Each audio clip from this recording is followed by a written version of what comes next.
Salama tompo. Ao anatin'ity fanadihadiana ity no tondranantsika hiaina ny 5 taona ny fiarah-miasa niaraka tamin'ny Pst Tahina mivady sy ny fiangonana FJKM Ebenezera Manaratsandry. Ho hitantsika manaraka eto ny fiantsoana azy tandriny, ny fiandohan'ny asana taona sy ireo asa marobe izay efa nitanterahana teto amin'ny fiangonana ary ny fihevitry ny olona mahakasika izany. Koa manasanao ary anaraka izany hatramin'ny farany.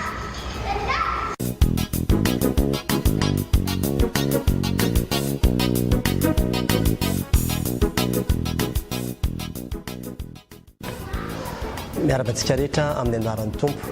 Nanao ity vidéo ity izay anehoana ny zavatra nitranga tao anatin'ny 5 taona niarahana ny asa tamin'ny fiangonana FJKM Ebenezera eto Manaratsandry. Ny antony dia satria misy ilay tenin'Andriamanitra ao amin'ny Salamo 1:20 manao hoe atao fantatra any amin'ny firenena rehetra ny asany. Ka ny asa izay nataony tety dia tsy asanay fa asan'Andriamanitra. Noho izany dia tonga ny fotoana ampahafantarina izany asan'Andriamanitra izany any amin'ny firenena rehetra mba ahafahanay mijoro vavolombelona maneho fa tsara Andriamanitra, lehibe Andriamanitra ary mahery Andriamanitra sady mbola miasa ary mbola hiasa ihany koa amin'izao fiangonana izao. Dia ny tsy fisian'ny tantara eo amin'ny fiangonana dia olana lehibe izay atrehan'ny fiangonana amin'izao andro ankehitriny izao. Ka izahay zany dia te hamela tantara ho an'ny taranaka ny oriana sy izay rehetra mbola mpitondra ifandimby eto amin'ny fiangonana. Ary izany koa no antony nanaovana izao vidéo izao. Ka dia manantena izay fa ahita fifaliana isika, andray lesona isika ary afinaritra antsika ny fanarahana izany hatramin'ny farany. Ary izay rehetra voalaza eto dia aoka ho voninahitr'Andriamanitra irery ihany. Dia mankasitraka indrindra tompoko. Miarahaba anareo mivady. Miarahaba an'Andrianina. Mba azonareo ambara tsotsotra aminay ve ny mombamomba anareo? Ie, za zany no Rahandrifenosoa Tahina, pasteur eto amin'ny FJKM Ebenezera Manaratsandry, nanomboka tamin'ny taona 2013. 4 menada zay zanaka andray aman-dreny dia za no zaza fahadimy, 5 lahy 2 vavy. Voaka tany amin'ny toeram-panomanana teny Ambatonakanga teo amin'ny faculté tamin'ny 2013 dia alohany nanaovako pasteur dia efa nianatra resaka momba ny infirmier koa dia nivoaka ho infirmier d'état ihany koa dia efa niasa nandritra ny taona 2 tamin'izay asa izay koa zany. Dia izay no mombamomba. Manambady any Ramatoa Sofia dia mananjanaka 2 vavy zay Elda sy Anna. Ramatoa Sofia ny fahalalany olana fa ny anarako feno zany any Varso Sofia Hollande. Zanak'olona tsotra 3 menada zahay ary zany faharoa. Lalàna ny fianarana nataoko nandritra ny 5 taona. Dia efa niasa herintaona ihany koa tanatina agence na assurance anankiray. Dia tao anatin'izay asa izay no miala nanaraka ny pasteur tao anatin'ilay fanomponan'Andriamanitra. Dia araka ny fahafambarany teo moa roa zanakay. Izay zany tsara fantatra tsara mariana ihany mizatra be itovizana satria ny anarany Rahandrisoa, ny anarako Rahandrifenosoa. Dia ankoatran'izay koa za teraka tamin'ny 25 juillet sady 25 juillet nanaovana fisoatam-panambadiananay, izy teraka 25 août dia 25 août koa nanaovana ny fanambadiana zany.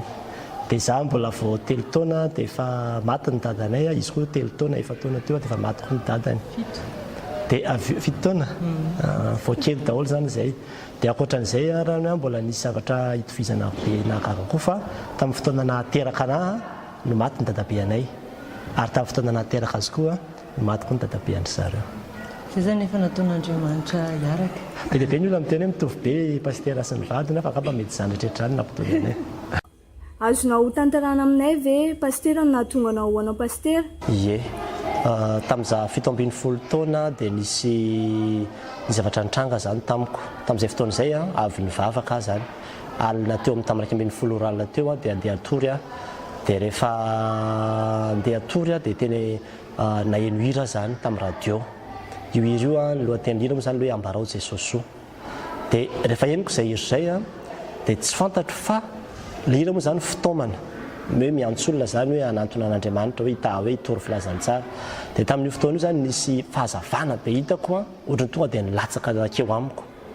dia tamin'izay fotoana izay tsemboka be sady tena ohatrany hoe torotoro be zany nifoky sy ny fanahiko na inao nilay tononkira hoe tena misy olona zany mijalika tena mitady fahazavana tena miandro mpitory filazany tsara dia nitomany be mihitsy zany tamin'ny nandritra ny tapitra ny hira io dia rehefa tapitra ilay hira ny zavatra voalohany voateniko dia tonga dia hoe zaranga anao pastera dia rehefa voateniko izay teny izay dia tonga dia miala ilay fahazavana dia miala ilay zavatra ny tsaibitra be tsavy ny aina sy ilay nitomany be sy any fotoa dia ohatrana hita fiadanana be dia teo tena resy lahatra hoe namangy ana Andriamanitra hoe tena anao pastera tokoa ary zavatra nahagaga rehefa nivaly ny fanadinana hoe afaka hiditra tao amin'ny faculté dia ny andro ny valian'ny fanadinana eniko nandeha koa io hira io eniko parazara ohatran'izao fotsiny zany le hirany hoe ambarao Jesosy io dia mbola nahagaga aza rehefa nivoaka mihitsy zay tao amin'ny toeram-pahamanana ny 27 juillet 2013 dia tamin'ny andro ny famohananay dia eniko ihany koa le hira zany eniko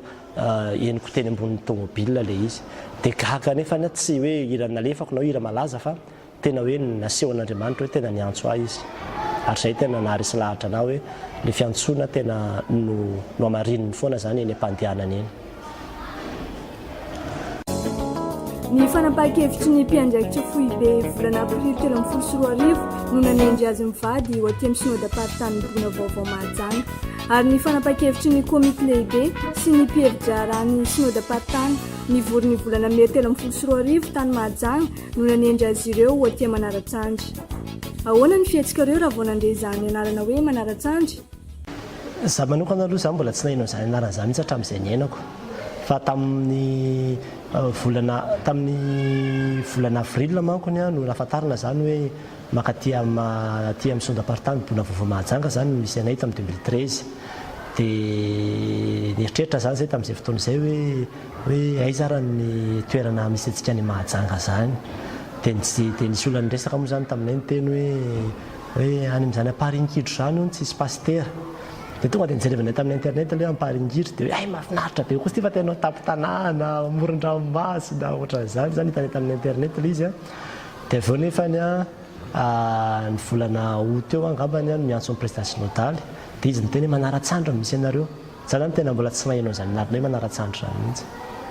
Ny tenako manokana koa mbola tsy nahaino an'ilay Manaratsandry ary tsy dia tena tadidiko loatra aloha ilay fihetseham-po fa ny fantatro fotsiny dia nalefa aty amin'ny synodam-paritany Bona vaovao zahay fa ny zavatra nahagaga ahy zany rehefa taty aoriana rehefa fantatry ny havako ilay toerana dia nambaran'izy ireo fa toerana falehandray beko taty Manaratsandry rehefa niasa izy taloha dia nafaly ahy ihany nahaino an'izay. 40 kilometatra miala ny Madivoay tokoa no misy ny komina Manaratsandry. Toy izao ny fanazavan'ny olona ny dikany anarana hoe Manaratsandry. Anarana hoe Manaratsandry dia ty tany ty zany tamin'ny fotoan'andro dia komemana kaima zany no namaky an'ity toerana ety dia iny zany tany tamin'ny fotoan'andro taloha dia tany fijoroana dia natsoina hoe mpijoroa zany ty Manaratsandry ty taloha mpijoroa no anarany. Rehefa taty aoriana zany izy io dia nisy olona maromaro avy any ivelany nafarana dia lemaka Manaratsandry lemaka midadasika dia anao ny fanitarana n'ity lemaka ty zany hoe hitrandraka n'ity lemaka ty dia niteny moa ny olona rehetra zany dia manarana mihitsy ny sandro fa ny lemaka midadasika dia zay zany natonga hoe Manaratsandry. 7 alina eo ny samponina ary fambolem-bary no asa fiveloman'ny 900 ny olona mipetraka eto. Azo lazaina fa tanàna mbola tena ambanivohitra i Manaratsandry sady saro-dalana. Raha ho aty Manaratsandry ny olona iray dia ahoana tokoa moa izany no atao? Somary sarotsarotra aloha zany ny fakanesana aty Manaratsandry indrindra raha ho an'ny olona mbola tsy zatra satria andehananao daholo ny zavatra rehetrarehetra.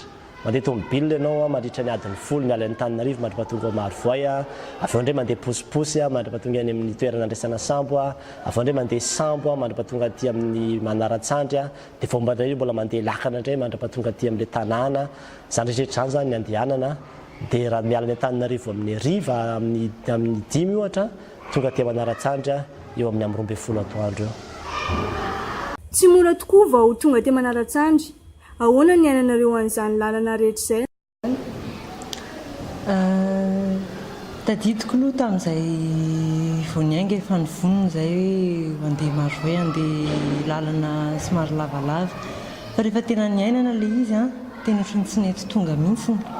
Rehefa tonga mandeha ny an-dalana zany dia efa tonga ve tsika isaky mijanona kely ny tômôbila dia efa tonga ve tsika dia tsy tonga mihitsy moa raha tsy maraina ny andro. Ary rehefa nandeha sambo koa dia torak'izany ainy ny andro teny ambony sambo teny a ohatran'ny hoe lavitra be, tena ohatran'ny hoe lavitra mandeha. Rehefa avy eo moa rehefa tonga teo amin'ilay hoe Belagera dia mbola nandeha lakana ihany koa, dia nandeha lakana koa dia mbola ny andro ihany koa fa totrany tsy nety tonga mihitsy tia lakana. Ary rehefa niala ny lakana amin'izay a natazana ny tanàna izay vao nahita hoe ity zany ilay Manaratsandry dia faliko aloha nahita ilay tanàna. Ny tadidiko dia nifandray tanana izay mivady rehefa hitra ilay tanàna hoe ity zany toerana nandrahan'Andriamanitra antsika. Ny zavatra tena marqué anahy tamin'ny fahatongavanay teto 3 oktobra zay no tonga teo Zoma zany zay tonga teo Marivoay dia ridina Manaratsandry zay tamin'ny Zoma iny dia tonga teto Manaratsandry zany zay Zoma tokony atao androtoandro teo zay tonga teto dia ny trano amin'izany vida be, ny efitra ilany fandriana fotsiny tao, ny efitra ilany latabatra ray ngeza be zay dia tonga dia efa nafinaritra be ny fandraisan'ny olonanay teo dia ny sabotsiny iny napiripiritrano teo zay nandamindamina entana teo dia kakabe fa manao répétition zany ny chorale ao tokotany zay vao nahita zany hoe chorale zany dia Manaratsandry zany ireo zany le chorale ao amin'ny fiangonana dia nanao répétition zareo dia ny tena manahakaka anahy ny hira nataony zareo répétition dia le hira hoe ambarao Jesosy le hira ny fiantsoana ny antson'Andriamanitra anahy dia kakabe manao le hira ataony zareo tokotany dia nakeo zany dia niteny hoe fangaha hainareo zany hira zany dia hoe ie hainay zany dia hoe faharoviny zany nataonareo fa maninona nataonareo inona ny anaranareo an'izany dia hoe ataonay rapitso zany amin'ny fandraisana anareo mivady amin'ny lahady voalohany mihitsy zany. Teo zany tena tonga dia nangoritsina be hoe za hoe tena iondre le hira fa tonga ny confirmen'Andriamanitra mihitsy zany hoe ity Manaratsandry ity ny toerana nanarahany anay ary zay ny tena mahasarotiny ahy satria za tena resy lahatra 100 isan-jato fa Manaratsandry no toerana nanarahan'Andriamanitra iny ary ny confirme izy tamin'ilay fotoana nahatongavany taty. Hira tsy malaza akory iny hira iny ary hira be dia be ny chorale fa tsy manao an'iny akory fa kakabe aty ambanivohitra aty fa nalamin'Andriamanitra milolo izy efa niaindry zareo ilay hira dia nataony tamin'ilay fotoana nahatongavany taty ilay ambarao Jesosy ilay antsoin'Andriamanitra.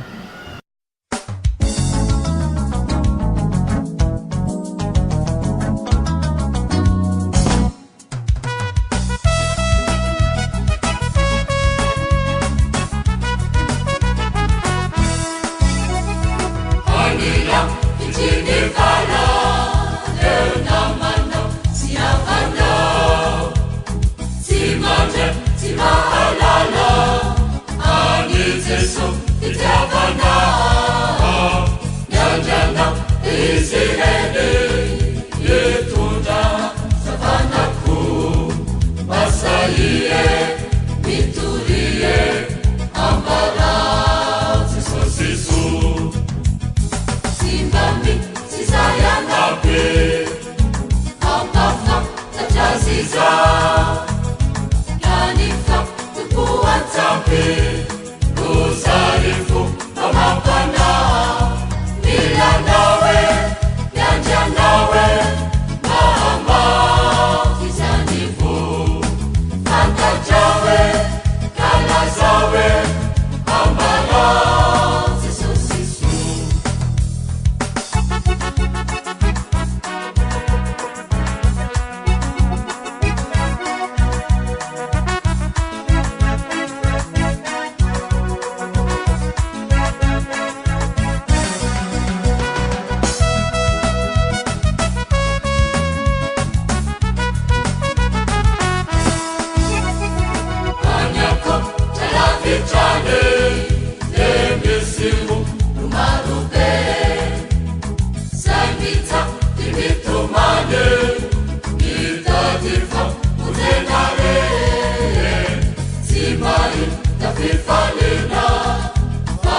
dia tena eto amin'ny FJKM Ebenezera Manaratsandry tokoa izany no naniran'Andriamanitra azy mivady. Fa inona tokoa moa aloha no dikan'ilay anarany hoe Ebenezera e? Dikany hoe Ebenezera dia teny Hebreo anankiroa no manambatra azy.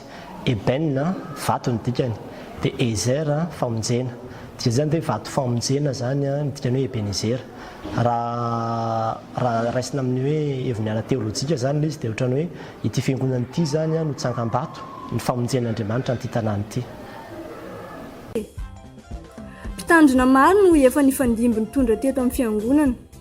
Sy antonany amin'ireny ny pastera Razavitsalama izay mbola manana taranaka marobe izay mbola mipetraka eto ankehitriny. Nandalo teto tokoa izany hoe pastera mamy izany.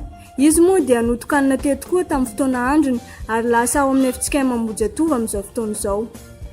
Tao koa izany pastera Ramaravimanana Jean Félix izany izay anisan'ny mpitandrina tian'olona teto koa. Lasa ao amin'ny FJKM Mandrova vaovao famonjena mahajanga moa izy ankehitriny.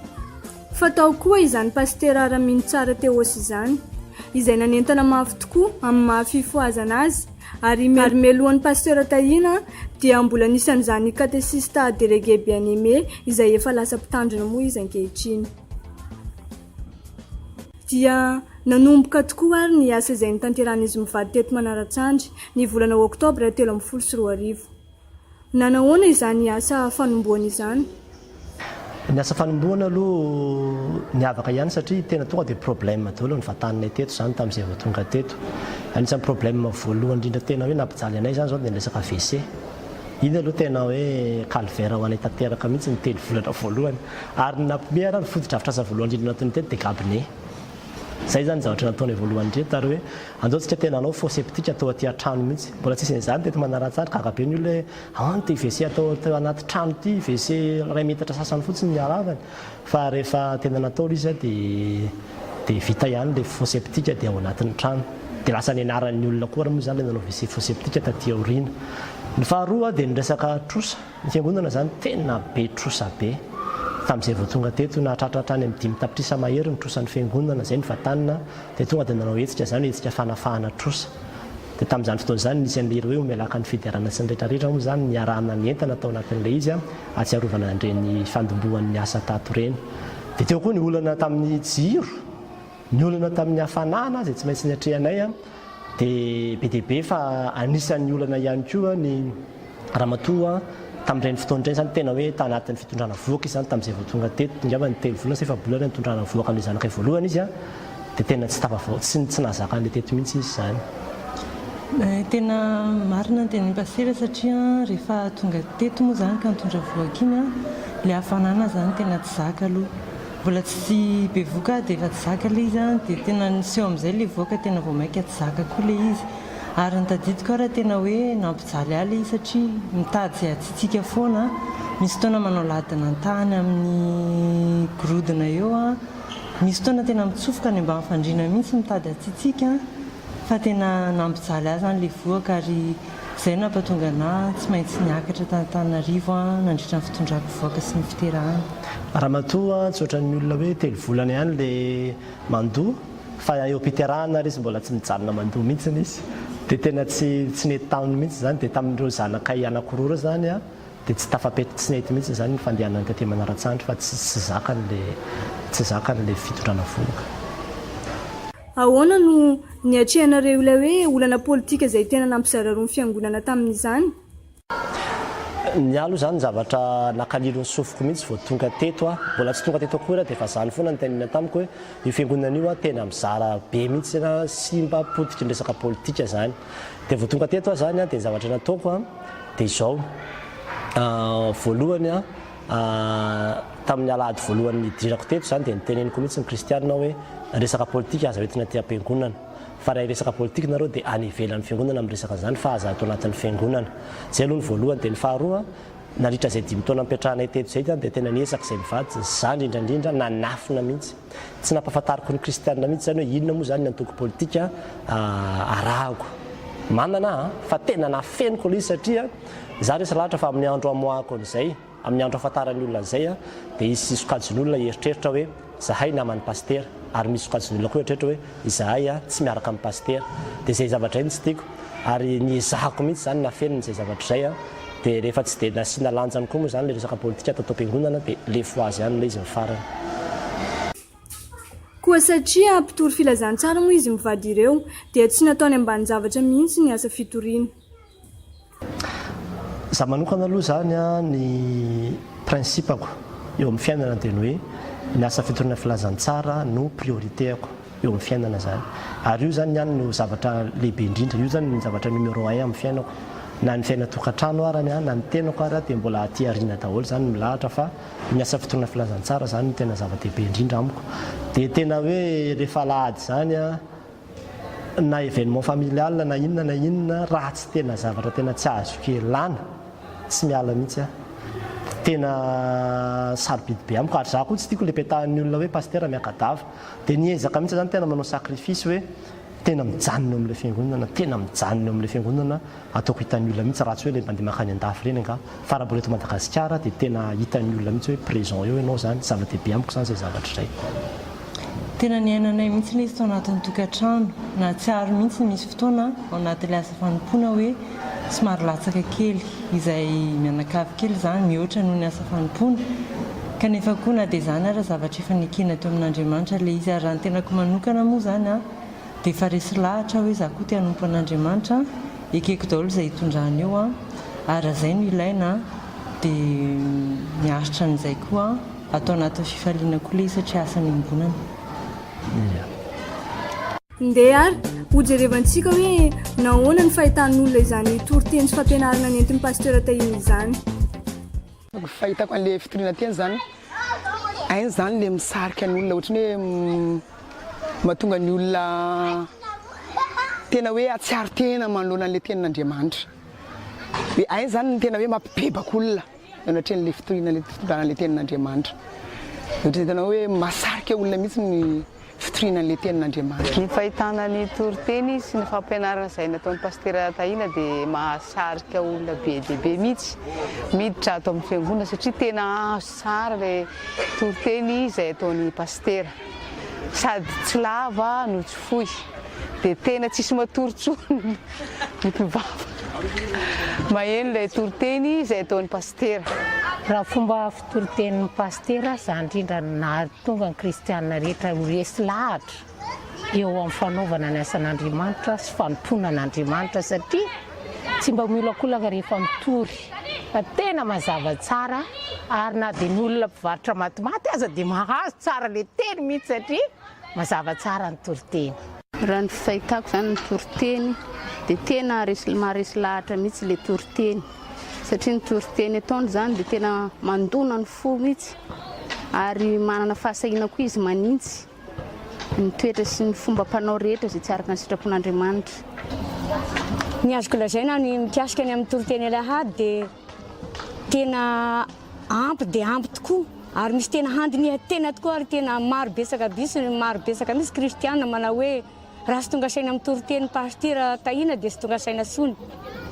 Sisy fiovana amin'ny fiainana dia efa sisy fiovana. Toriteny aloha dia mahafinaritra tsara satria amin'ny ankapobeny tsy dia mampatory ny olona loatra sady hita mihitsy hoe mitory ny filazantsara. Tena miezaka mana fohy nefany mipita sy azon'ilay kristianina tsara ilay toriteny izay ataony. Manentana ny fo, manotory ny fo mihitsy ary tena mipaka ao anatinao ilay toriteny. Mahafinaritra ny fampianarana soatra masina izay ataony fa na ny zanako manokana zao dia fiaira mihitsy amin'izany pasteur Tahina zany rehefa mampianatra an'Andriamanitra irery ny voninahitra. Misy vokatra azo tsapahin-tanana ve pasteur azonao lazaina amin'izany hoe fitoriana filazantsara nataonao izany? Sarotra izany olona mahalazay fanontaniana izay kanefa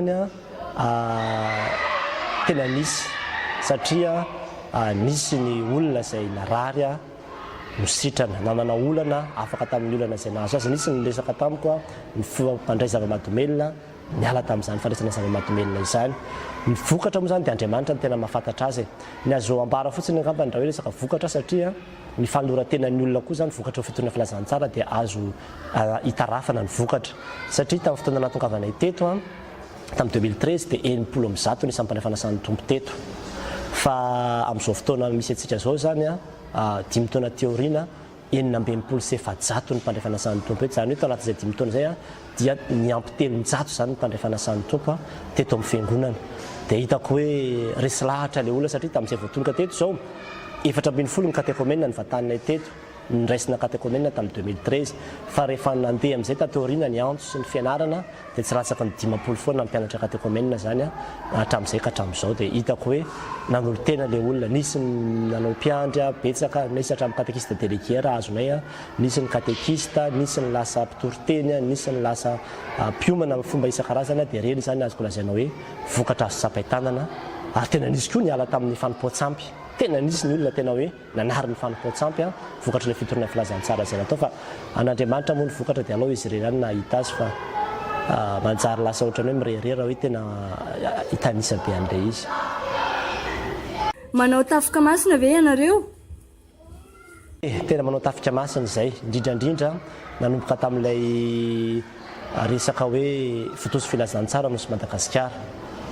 Izay zany isaka ny asabotsy dia mandeha mitety izao Manaratsandry zao, isaka ny amin'ny enina sasany dia mandeha mitety ny Manaratsandry, mandeha foana zany ny paritaka ny kristianina, mandeha tsororo tsy telotelo, indraindray na vitsivitsy zatra tonga fa sabotsy dia mandeha foana zany zay. Ary izy tena misy vokatra satria za manokana dia resy lahatra hoe tsy fototra afitrasa no ny antsona ny fiangonana fa fitorina filazantsara, ary ny fanaovana raharaham-pahamena fitorina filazantsara ihany no ahafahan'ny fiangonana tena manatanteraka ny baikon'ny tompo manao hoe mandehana amin'izao tontolo izao tory filazantsara amin'ny olombelona rehetra. Fa tsy mijanona amin'ny asa fitoriana filazantsara ihany ny fiangonana fa manao asa sosialy maro koa. Ny taona 2014 dia zaza maherin'ny 200 no nahazo tombony tamin'ny didim-potra faobe amin'ilay tsy mandeha raha izay nokarakaran'ny fiangonana. Nisy koa ny fanalana ny faobe izay natao. Samy nanafarana dokotera avy Antananarivo avokoa. Ny tanora dia ento manentana momba ny fahadiovana eraky ny tanàna ary manadio ihany koa. Misy aza fotoana rehefa tonga avy Antananarivo izy mivady dia mitondra lamba marobe izay angoniny avy any amin'ireo olona fantany ary zarainy ho amin'ny olo eto Manaratsandry. I pastera koa dia tena mahalala tanana ary tia manampy ny olona. Nahatra ny tenao manoloana ny fahafoizan'ny pastera ny atsasaka ny fananana izay azo tamin'ny lahady mpitandrina, ary tsy mbola nahita mpitandrina mihitsy nahafoy fananana izay azony teo amin'ny alahady mpitandrina izany, ary tena nampianatra nay fiangonana tokoa izy ka hatramin'izao zay dia tena resy lahatra ka na inona zavatra ataonay atao amin'ny fiangonana dia mitarika foana izy. Pastera Tahina dia anisan'ny olona tia manampy olona izy, satria naovako an'izany za zao dia anisan'ny olona efa nampiana tamin'ny izao classe de 3e narary be masoko tamin'izany dia tsy afaka nianatra mihitsy tamin'izany, kanefa mila tsaboana ilay maso.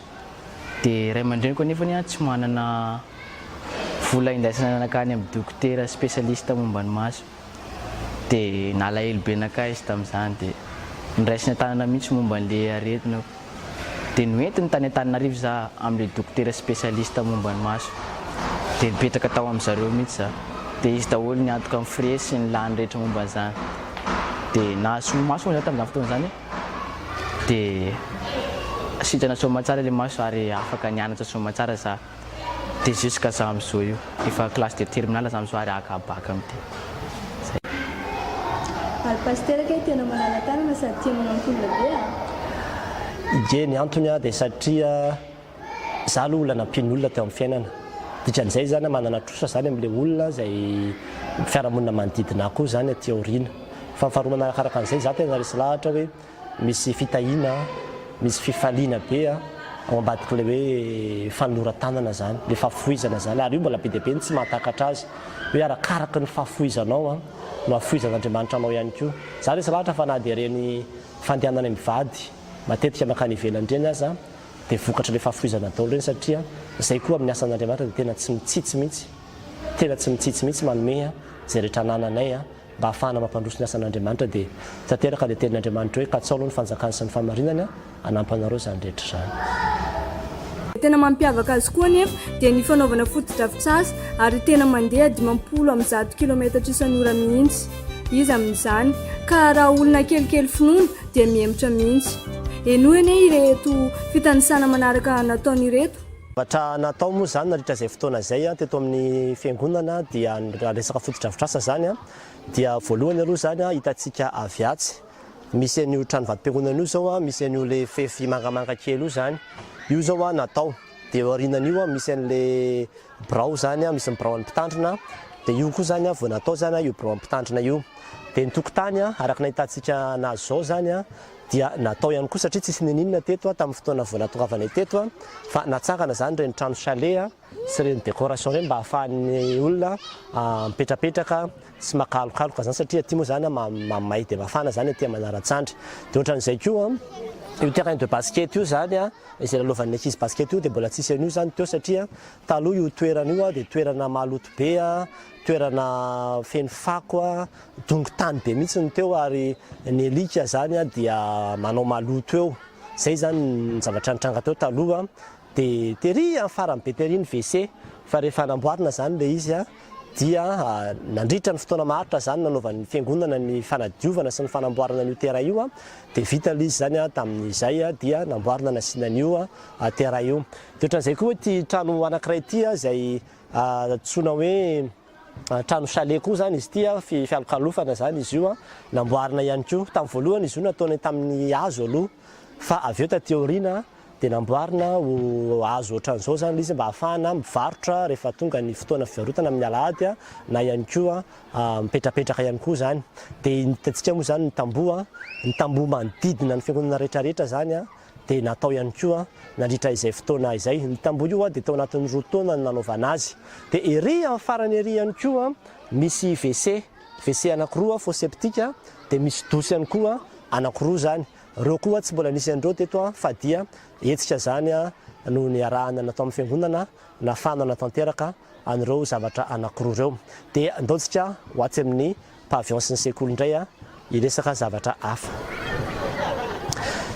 Hitantsika atao anaty indray zany ny pavillon sy ny sekoly izay natsangana ihany koa. Ny antony moa zany dia satria hita moa zany sahirana ny fiangonana zay no nahatonga le trosa be ny avosa tamin'ny fotoana izay natokavana teto. Dia nandeha zany ny hevitra hoe ahoana ny ahafahana mba ahazon'ny fiangonana famatsim-bola loharanom-bola maharitra ahafahana mba manefa ny adidiny misondraparitany satria ny adidiny fiangonana dia amin'izao fotoana izao efa mahatratratra any amin'ny 9 tapitrisa isa-taona any zany any misondraparitany ka tsy le adidy akory ny olana fa ny fomba hitadiavana an'le vola zany no tokony asiana vahaolana. Dia ny zavatra hita moa zany dia ny hoe nanangana n'ity pavillon ity. Io pavillon io zany dia misy efitra anankifolo izy io ahafahana ampanofaina zany mba hivarotan'ny olona satria amoron-dalana moa zany ity fiangonana ity. Dia ao ambony indray dia misy sekoly, misy efitra anankidimy zany. Ny etretina zany dia ny hoe anangana école primaire aloha zany eto Manaratsandry ny FJKM fa nefany fidiram-bola ihany koa no ao anatin'izay. Dia ao ambatin'io pavillon io dia misy ilay box izay misy internet ho an'ny sekolon'ny tanora andeha ho jerevantsika koa izay trano anankiray izay. Ity arina ity zany ilay pavillon izay natsangana teto amin'ity toerana ity zany taloha dia toerana fanaripako teto. Ny olona zany teto nanarifako taloha dia izay ny anisany koa nanganana n'ity pavillon ity zany mba hoe tsy hahatonga ny olona narifako eto akaikin'ny fiangonana eto intsony zany. Dia ito arina ito misy an'ilay efitrano anankiray izay misy an'ny box ho an'ny sekolon'ny tanora zany. Io zany le centre ahafahan'ny ankizy manao internet miala voly manao fikarohana mianatra ihany koa zany. Dia ao anatin'io centre io zany ny ankizy rehefa miditra ao dia misy fandraisana anjara kely zany ataony ary zato sy roanjato fa tsy natao tena hoe gratuit tanteraka moa zany le izy fa mba ilaina ihany ny fandraisana anjara an'ilay ankizy ao anatin'le izy. Kanefa noho ny amaron'ny ankizy izay miditra ao anatin'io centre io zany dia mampiditra hatrany amin'ny 5,4 isan'andro io zany. Zany hoe mahafaloharam-bola ho an'ny fiangonana ihany koa zany fisian'izy io akoatran'ny vola azo amin'ny fan'ny pavillon sy ny vola azo amin'ny sekoly. Ny tanjona zany ny vision dia ny hoe farafakeliny ray tapitrisa ariary vola raisin'ny fiangonana isam-bolana any aoriana zany vokatry roa asa samihafa ireo ary efa eo andalana mpanatanterahana an'izay vision zay zany zay amin'izao fotoana izao. Ahoana no nahazahoanareo volana avy tany izany asa rehetra zany? Io dia tena tsy haiko ary za reto mieritreritra hoe taiza daholo tokoa moa zany ny volana fanananao andreny asa rehetrarehetra reny nefa dia tena hoe mahagaga le fiasan'Andriamanitra. Ny zavatra tena napetraka aloha zany isaky manao hetsika zany ny fiangonana dia voalohany tena hoe tezaina zany kristianina amin'ilay fahafoizana, tsy zavatra misy takalo fa tena fahafoizana fotsiny. Ny faharoa dia tena ny fanentanana zany atao mafonja. Ianao zany tena mila mampafantatra an'ilay kristianina mihitsy hoe inona ny anton'ilay zavatra ataontsika, inona ny vokatry zavatra ataontsika, inona ny tombony ho azontsika amin'ny zavatra izay ataontsika io dia le sarisary anatin'ny sainao ao zany le visionao apetraka ao anatin'ilay olona koa rehefa tonga anatin'ny sain'ilay olona iny dia miara-miasa aminao izy amin'ny fanaovana ny asa iny. Zay zavatra koa zany faharoa. Fahatelo tena mila hoentina mbavaka ny asa. Za zany tena resy lahatra hatray tena mandohalika mihitsy mivavaka amin'ireo ny asa zay atao na ny hetsika ara fa tsy hoe vita amin'izao fotsiny le zavatra rehetra zay atao. Dia ny fahaefatra ny resaka créativité, fahaiza mamorona zany isaky manao hetsika zany dia miovaova foana ny zavatra atao fa tsy hoe hetsika anankiray foana ny zavatra atao rehefa manao valopy androany tsy mety tsony iny amin'ny manaraka fa hovaina zavatra hafa indray zany dia miovaova ohatran'izay foana zany le zavatra atao rehefa manao an'ilay asa zay. Dia ny fahadimy dia ny mangarahara, zany hoe za zany tena resy lahatra fa mila anaovana tatitra matetika, tsy mijanona mihitsy ny olona ny amin'ny hoe reto avy nandray anjara, zao avy ny vola azo, zao avy nampiasaina ny voliny, atretonay zao ny asantsika zao indray miandry. Na izy zany ny kristianina dia maharaka tsara mihitsy ny hoe ohatran'izao ny fizotran'ilay asa dia ny fahafantaranjareo an'izay no mamparesy lahatra azy. Ary rehefa hitan'ny olona le hoe ity ny nampiasaina an'ilay vola dia mazoto izy andray anjara. Ary za dia tena resy lahatra fa ny fanaovana fotodrafitrasa, ny fanaovana asa ao amin'ny fiangonana dia tsy mampihemotra ny olona zany. Fa vao mainka ara mahatonga ny olona ity amin'ilay fiangonana satria hitan'ny olona hoe miroborobo sy mandroso ilay fiangonana ao anatin'ireny fotodrafitrasa reny. Dia ny zavatra tena mahafinaritra aloha ary tena isaorako mihitsy ty Andriamanitra dia ny hoe ity fiangonana ity zany dia tena manao ny kristianina eto, tena manao ny kristianina eto. Raha tsy resaka fotsiny koa fa tsy ny io le pavillon secoly io zany zao. Misy fotoana zay nanao tonona Simon valopolo no nitadiavina indray alahady fotsiny natao ny tonona natao tao am-piangonana tonga dia tonona Simon zany natao indray alahady, alahady faharoa zany fa tsy alahady voalohany Simon 70 no azo.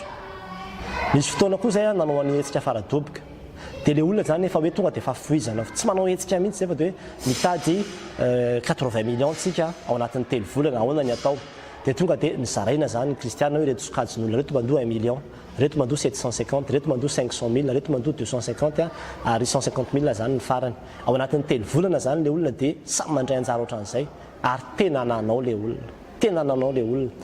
Ao anatin'ny 3 volana tsy tena tsy tratra le 80 millions fa nahazo 50 millions zay. Zany hoe tena hitanao mihitsy zany hoe tsy nisy ny terena fa rehefa hoe tia ny anjara ny menanao dia manao izy zany tsy terena fa afaka hoe afaka milatsaka izy tsy zakako io 500 000 io fa aloany na 150 000 fa ny tena zavatra be hita aloha zany dia tena hoe tsy nitaraina le olona fa zay anjara ny mena azy dia nataon'le olona le izy ary tena hitako hoe voataiza le olona, resy lahatra le olona amin'ilay fahafoizana fanomezana na dia aty ambany vohatra be aty aza mahafoy 1 million ny olona anaovana ny asan'Andriamanitra. Amin'ny lafiny fanambadiana indray kosa dia tena manampy ny olona izy amin'ny fikarakarana kopy sy ny sisa ary maro tsy voatanisa ny fisoratam-panambadiana faobe izay efa nikarakarainy. Maro dia maro ny kristianina tsy manana kopy, tsy manana tsy soram-panambadiana. Dia za moa tompona andraikitra voalohany tao amin'ny commune zany dia anisan'ny tena nanampy anay zany pasteur mikarakara ireo kopiny na catéchomène zany na tena amin'ireny fanambadiana mariazy miara-mizotra reny zany dia tena nanampy be dia be mihitsy pasteur tamin'izay fotoan'izay zany. Anisan'ny tena nahafantarany maro azy ny mariazy miara-mizotra na fanamasinana fanambadiana maharitra izay natao ny 9 septambra 2024 izay natrehan'ny filohan'ny FJKM Rasendra Asina Lalahaja mihitsy tamin'izany. Ny mariazy miara-mizotra dia anisan'ny hetsika anankiray izay tena hitako hoe nisongadina ary niavaka teto Manaratsandry satria ny filohan'ny FJKM mihitsy moa zany no tonga teto tamin'izany fotoana izany ary pana couple 470 zany indray natao mariazy tamin'io andro io.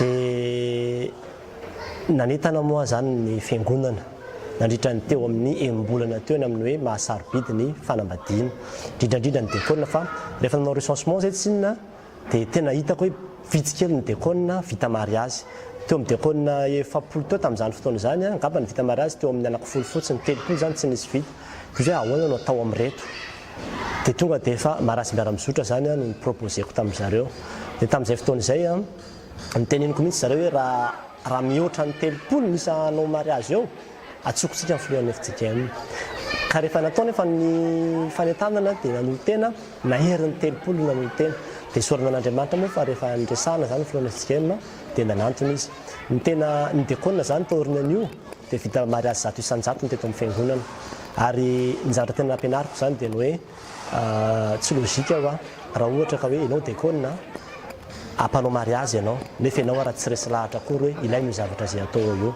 fa tokony ny décone rehetrarehetra manao mariazy daholo dia tena vita ary tena nafinaritra ilay izy anisan'ny mihetsika anankiray nafinaritra sady za moa zany resy lahatra hoe mitondra fiangonana ohatra mitondra sampana ihany mila zavatra manetsiketsika mila zavatra manaitaitra mila zavatra mafinaritra mila zavatra miovaova zavatra sy mbola nisy teto zany fa dia natao zany ilay izy dia vita dia nafinaritra. Nanangana sekoly marobe koa nefa izy teto amin'ny fiangonana ao ny sekolyny Abidi izay nampianarana namaky teny sy manoratra ireo izay tsy mahay izany. Beso dia nisan'ny nampianarin'ny pastera namaky teny sy nanoratra za taloha tsy nahay nanoratra sy namaky teny fa ankehitriny za zao fa nampianariny dia efa mahay mamaky teny sy manoratra. Tao koa ny sekolyny teny vahiny fampianarana anglais français. Tao koa ny sekolyny talenta fampianarana mitendry fa izay tena malaza tamin'ireny dia ny sekolyny mpamafy sy ny sekolyny tanora. Inona no ilay sekolyny mpamafy? Ny sekolyny mpamafy dia toerana anankiray natsangana mba ahafahana mampianatra amin'ny toritenin'ny kristianina be dia be zany olona tsy afaka mianatra sefala nefa te hianatra amin'ny toriteny dia isaky ny azoma zany nandritra ny 2 taona sy tapany dia nisy olona zany fanefa nasan'ny tompo nampianarina itoriteny dia nanana kilasy roa zay misy ny fianarana zoma maraina misy ny fianarana zoma hariva dia ireo olona efapolo ny soatra anarana roa ihany no nampianarina nandritra an'izay efa taona zay 2 taona sy tapany zay dia tena nafinaritra misy examen mihitsy misy pratika dia manao an'lizy apabe maso ohatry zareo dia tsaraina dia omena noty dia tena nafinaritra izy ary misy fotoana rehefa mijery ny vokatra teorina maheno zareo mitoriteny mahita anazy hoe manaraka le zavatra nampianarina atao anatin'ilay fomba fitoriana teny dia tena resy lahatra hoe tena nilaina le sekolyny mpamafy ny zavatra tena nampianarina moa tamin'izany fotoana izany dia niresaka hoe toriteny homélie fotsiny aloha amin'ny fomba fatoritenin'ny pasteur Emilien Razaferson zay zany no nampianariko hoe ahoana ny fomba fitoritenin'ny pasteur Emilien Razaferson ny homélie dia izay fomba fitoriteny zay ny fomba fitoriko teny koa dia izay no nampianariko an'zareo ary tena voarain'zareo izy ary tena tian'zareo izy dia hitako hoe misy vokany zany le sekolyny mpamafy. Tena nisy fiantraikany be tamin'ny olona tokoa io tetikasa io. Tena niry mafy tokoa mba hianatra sefala fa noho ny asa mandrara izay miankina amin'ny fanjakana dia tery dia tery ny fotoana dia amin'izao fotoana zao efa mba afaka mianatra zaratra amin'izay dia tao amin'ny sekoly mpamafy vao nitombotombony vinoko sy fianarako ny tenin'Andriamanitra. Tamin'ny roarivo no navoaka katekista tena nitory ny tenin'Andriamanitra fa tena tsy afaka nandalina fa nisy ilay fampianarana sekolyny mpamafy zay teto Manaratsandry izay nitaritin'ny pastera Tahina tamin'io no nahafantarako ny zaran'ny toriteny nampiasa amin'ny famarinana voalohany faharoa fahatelo tena resy lahatra fa hain'ilay fampianarana. Fahitako an'ilay sekolyny mpamafy dia tsara satria ho anay zao nianatra tany amin'ny sefala nandritra ny 5 taona mahery angamba satria misy fotoana amin'ny redouble dia tena hitako hoe vetivety nefa dia efa nahay ilay sekolyny mpamafy amin'ny fitoriana teny nahazo tombony be zany nanao sekolyny mpamafy. Noho ny pastera Tahina izay nikarakara sekolyny mpamafy dia mba mahita rirany ihany ao amin'ny toriteny izay atao. Mba hazavao aminay indray ary hoe ilay sekolyny tanora e? Sekolyny tanora tamin'ny 2015 no nisokafana izy io zany nisokafana satria za moa zany izay foana izaka misy problème hitako dia tonga dia efa miketriketrika foana zany hoe ahoana ny tetikasa ahafahana miady amin'ity problème ity dia ny sekolon'ny tanora zany a satria ny tanora zany tena hitako hoe simba tanteraka teto Manaratsandry ary hatramin'izao mbola hitako zany a be dia be ny miala amin'ny fianarana tsy manana tanjona be dia be ny bevoaka alohan'ny fotoana ary be dia be zany ilay ankizy ny hoe tsy manana an'izay misy zavatra be dia be zany tsy ampy amin'ny fahabeazana atao amin'ilay ankizy dia izao zany nahatonga anao hoe rehefa teo ambany fitarihan'ny fanahy masina koa moa zany mazava ho azy hoe aloha manangana toerana anankiray ahafahana mitaizan'ilay ankizy mitohy sy maharitra zay zany ny tena tanjona dia tsisy hoe promotion hoe amin'izao heritaona ihany fa tena hoe ao foana zany ndreo tezainao foana reo isaky ny asabotsy maraina zany a amin'ny enina ka hatramin'ny fito zay zany nanaovako an'ilay izy tamin'ny voalohany taty ohatrany moa izy mivadika isaky ny alahady hariva amin'ny 10 ka hatramin'ny enina sasany zany dia reo tanora reo a ampianarina zavatra be dia be ao anatin'ny sekolon'ny tanora io zany resaka fahaiza-miaina resaka fomba fitondran-tena ny resaka ny amin'ny hoe fomba fanaovana zavatra ny resaka créativité ny resaka imagination ny resaka corruption ny resaka zay zavatra rehetra hoe tokony ilain'zareo indrindra ny resaka leadership zany dia tena tezaina koa ilay tanora mba handray andraikitra eo anivon'ny fiarahamonina satria reo tanora reo dia hoentina mandeha manao asa soa asa sosialy manadio tanàna manentana ny olona amin'ny resaka fahadiovana dia misy zavatra be dia be koa atao satria manao fanatanjahantena zay a mikarakara hetsitra isan-karazany a manao tantara-tsehatra manao baolina ary reo ankizy ireo arany a dia noentina nakany Antananarivo mihitsy misy an'ilay hoe visite de découverte moa zany natao tamin'izany fotoana izany a dia noentina tany Antananarivo ilay ankizy a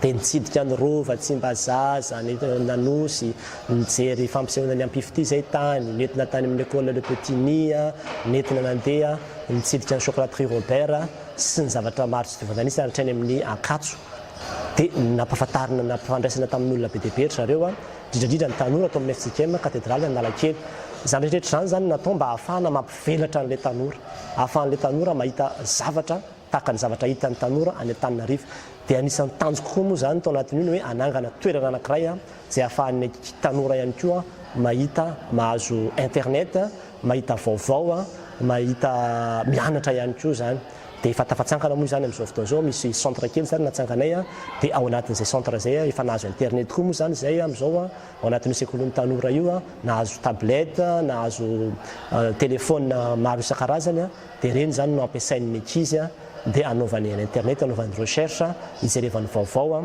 ary miala voly ihany koa izy ao anatin'ilay izy ao zany satria misy jeu koa ao anatin'ilay izy ao dia zany rehetra zany hitako hoe banga amin'ny fanabeazana ny tanora ka nahatonga azy zany anao an'io sekolon'ny tanora io teto Manaratsandry ary tamin'ny voalohany vitsivitsy teo amin'ny 7 teo no soatra anarana tamin'izany 2015 zany fa amin'izao efa maherin'ny 50 ny tanora ao ary izy io tsy ho an'ny FJKM ihany fa be dia be amin'ireo tanora ireo no avy any amin'ny fiangonana hafa zany ary izy tena hoe tsy mbola tena hoe zavatra hoe ho an'ny FJKM fotsiny hoe tena hoe atao am-piangonana zany fa tena ohatrany hoe fikambanana ivelany mihitsy risy kanefany ao ambadika zany rehetrarehetra zany dia fitaizana ny olona ihany koa amin'ny resaka finoana koa zany tanjonay ao anatin'io sekolon'ny tanora io zakaina ny anarako tato amin'ny sekolon'ny tanora zany laizako an'izany hoe ratsy ny complexe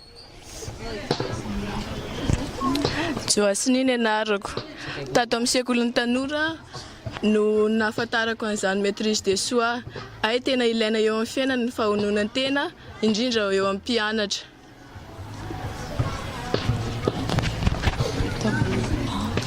Saina no anarako tato amin'ny sekolon'ny tanora nahitako Tsimbazaza zany dia tena nahafinaritra be indrindra fampianaran'ny taty Body sy tonton Solo zany tena tiako be ilay izy momba an'ilay fahatanorana zay indrindra moa zay zao tanora zao tena ilainay mihitsy ilay izy ilay firaisana alohan'ny fanambadiana tena tsy mahazo atao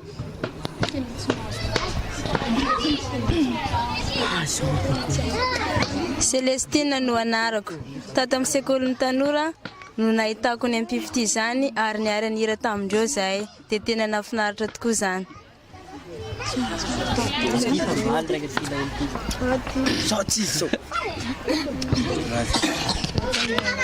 ny zavatra mahafinaritra nahako tato amin'ny sekolon'ny tanora moa zany dia ny fifanakaloza-kevitra teo amin'ny samy tanora ny fiaraha-miaina tato amin'ny samy tanora koa dia tatoko zany za tena afaka ny complexe koa sasabe za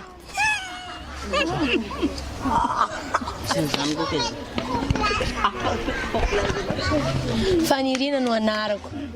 Zavatra azoko niraisina tamin'ny fampianarana tato amin'ny sekoly tanora zany a dia momba fanambadiana kristianina ny fanarahana ny hoe RN 123. Dia ny ten'Andriamanitra niraisin'ny pastera tamin'izany moa dia ny hoe ary noho izany lehilahy dia andao niraisiny reniny ka ikambana amin'ny vadiny ary ho nofray izy roa. Mialohan'ny firaisana ranofo zany a tokony aleo tena aloha ny lehilahy zay vao maka vady vita ny mariazy vao miroso amin'ny firaisana. Zay rehetra dia tsisy mivavaka amin'ny FJKM fa ty na hoe ty ny adventiste zay ro ty ny katolika. Dia niditra sekoly tanora zay fa mahafinaritra be ato satria maro be fampianarana azy ny ato sady tsara be mitsy eo amin'ny fiainanay, ilaina eo amin'ny fiainana mihitsy. Lando ny anarako tany hitako foana raha ny andosy io amin'ny télé fa za tany Antananarivo vao tena nahita anazy misy dia tato amin'ny sekolon'ny tanora zany za vao tena nahita anazy tsara. Oliviano anarako tato amin'ny sekolon'ny tanora nahitako an'izany Akajo. Tamin'ny jonsa tonga teto zany a tena nisy fanontaniana tena nangidikitika anakah mihitsy dia nanontaniako azy hoe manahoana moa le hoe famonoana tena dia nafinaritra anakah zany le valiteniny avy eo hoe raha anao te ahony tena dia mila manana discipline eo amin'ny fiainanao dia tia koa zany ho an'ny tanorantsika rehetra zany izy zany raha tsisy amin'ny pastera tonga teto tsy tonga teto jonsa dikan'izany mba mampianatra antsika koa zany zao amin'izay discipline ho an'ny tenanao zay zavatra rehetra tianao atao zany dia asianao discipline. Ankoatran'le RN 123 zany dia tamin'izay sekolin'ny tanora nandeha tany Antananarivo tamin'ny 2016 dia nisan'ny zavatra azo koa momba ny dianay tany amin'ny fitsidiana chocolat Tri Robert ny amin'ny hoe tokony hinanan'ny tanora chocolat ary ke io menaka zay hoanitsika eny andavanandro mamparary. Filibert ny anarako tato tamin'ny sekolin'ny tanora zany noho ny nahaizako hoe nikitika zany hoe téléphone Android na tablette nahaizako ny lalao hoe Facebook.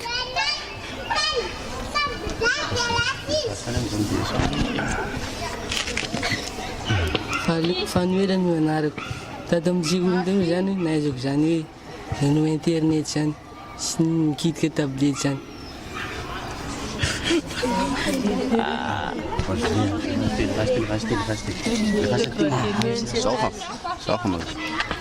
Saidaly ny anarako tato amin'ny sekolin'ny tanora nahaizako fiaraha-miasa amin'ny tanora samy tanora tapitra.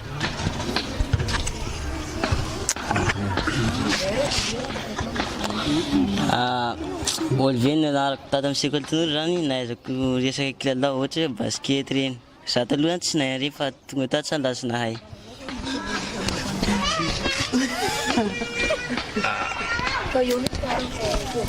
Cliver ny anarako tato amin'ny sekolin'ny tanora nahaizako fanabeazana ara-pinoana sy ara-tsaina. Faniry no anarako zavatra nafinaritra anakah tamin'ny sekolin'ny tanora zany dia resaka Facebook. Zitany anarako tato tamin'ny sekolin'ny tanora zany nahaizako hoe complexe zany dia tsy menamenatra misasa amin'ny teny. No anarako tany Antananarivo no ahitako hoe nahaizako hoe chocolat 75% vao mampisy tadidy fa le chocolat amintsika ty reny zany be siramamy loatra dia tsy lolona ny anarako. Zaho zany naheno foana hoe misy rovan'ny Manjakamiadana io Antananarivo tao fa tamin'izay tany zany vao tena nahita anazy tsara. Dia zay nafinaritra anakah tato amin'ny sekoly. Dia zay zany nafinaritra anakah tato amin'ny sekolin'ny tanora. Raha zaho zany tsy niditra tato dia tsy nahita ny Antananarivo.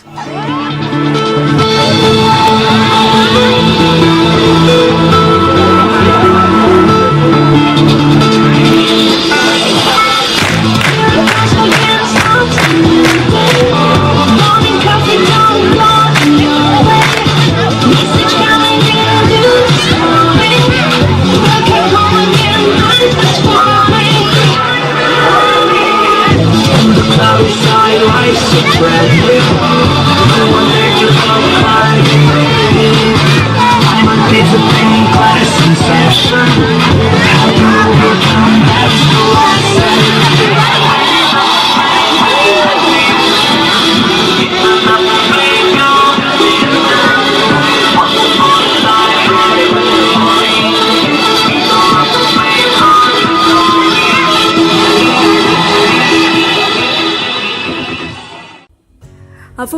niaraka tamin'ny tetikasa hanovatsy ny vola io ny filohan'ny fikambanana Cost to Connect izay tonga teto Madagasikara mihitsy nitsidika nitsidika ny Manaratsandry sy io tetikasa io toy izao ny fanambarany.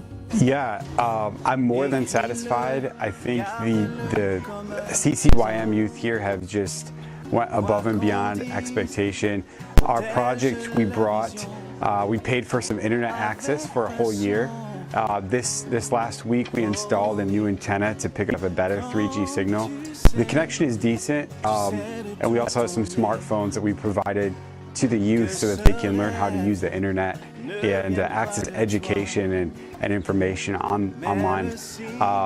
The youth have just been using it as much as possible. We're going to have to upgrade the data plan to get more data so the youth can actually do more. But I'm completely satisfied with the results. Fa raha asiana resaka kely tokoa izay fandehana amin'ny makany ivelany izay dia azo lazaina fa firenena maro no efa notsidihiny. Samy voafidy io anisan'ireo tanora ny solotena Madagasikara nahazo ilay vatsim-pianarana ho an'ny tanora mpitarika aty Afrika izy mivady. Ary araka amin'ny filazany dia nisy fifandraisany be tamin'ny fipetrahany teto Manaratsandry ny fahazahoan'izy ireo io vatsim-pianarana io. Ahoana ilay vatsim-pianarana?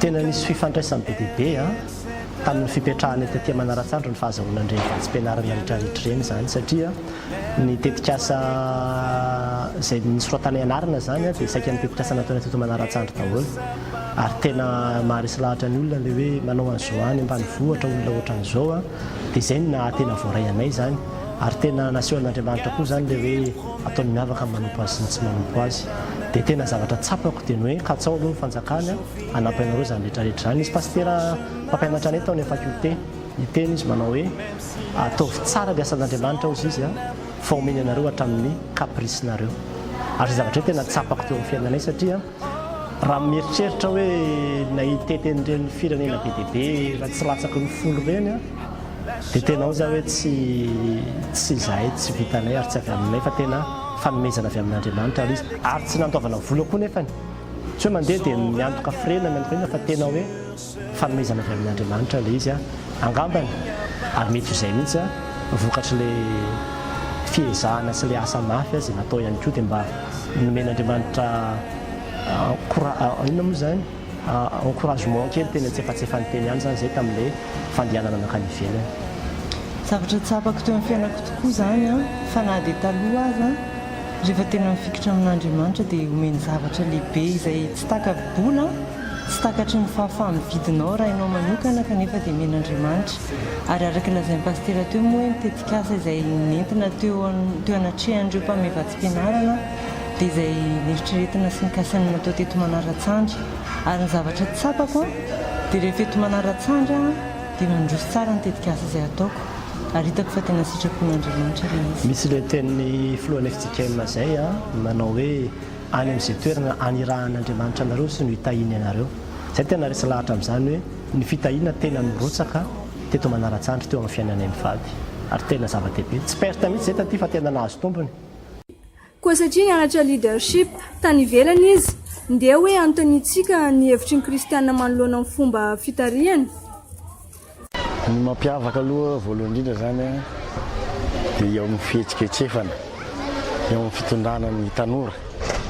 Ny tanora moa zany ny atao hoe handrekinan'izao fiangonana zao na ny firenena azy.